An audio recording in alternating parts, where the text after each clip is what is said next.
ढसा ढसा ढसा ढसा ढसा रडला. अक्षरशः तुम्हाला काय सांगू, एवढा पाटील ढसा ढसा रडला.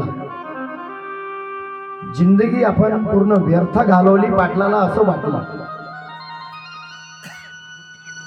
दोघी बायका तिकडे निघून गेल्या त्यांच्या कामात. त्यानंतर तिसऱ्या बायकोला पाटलाने बोलावले. तिसरी बायको तिथे हजर झाली. कोणती बायको? ज्या बायकोला पाटील कवडीचीही किंमत देत नव्हता, ज्या पाटलाने आयुष्यभर त्याच्या पत्नीला त्याच्या पायाजवळ ठेवलं आणि कुठलीही तिला काळीची किंमत न दिली, अशी पत्नी त्याच्या समोर आली.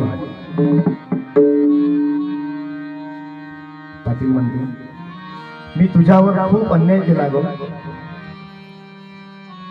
तुझ्यावर खूप अन्याय केला गेला. मी तुला नाही नाही ते बोललो, मी तुला टाकून बोललो, मी तुला मारलं, मी तुला जोडलं, मी तुला काय काय नाही बोललो.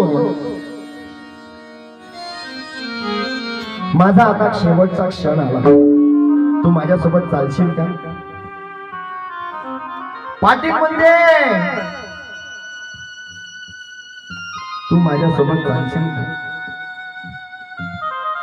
ती तिसरी बायको काय म्हणत असेल, काय म्हटलं असेल त्या तिसऱ्या बायकोने?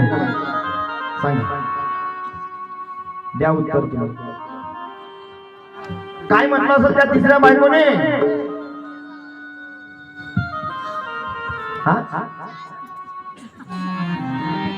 बरोबर, ज्या दिव्याने उत्तर दिलं, पाटील तुम्ही मला कवडीची किंमत देव अथवा न देव, मी तुम्हाला पती म्हणून ज्या वेळेस स्वीकारलं त्याच वेळी मी तुमच्या चरणाची दासी झाली. पाटील तुम्ही आताही म्हणा, उद्याही म्हणा, तुम्ही केव्हाही म्हटलं असतं तर मी तुम्हाला पूर्ण अर्पण आहे, मी तुमच्या सोबत यायला तयार आहे. पाटलाच्या 3 बायका म्हणजे हे माणसाचं शरीर आहे. पाटलाले काही 3 बायका भेटणार नव्हत्या.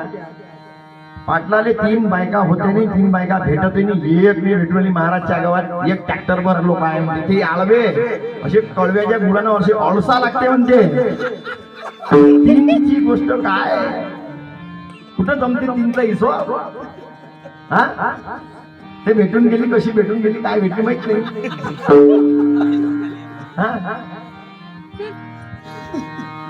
भेटून गेली दोनंत बाबाच्या कृपेनं, मुंसाजी महाराजच्या कृपेनं. पाटील म्हणते, तुम्ही तुमच्या सोबत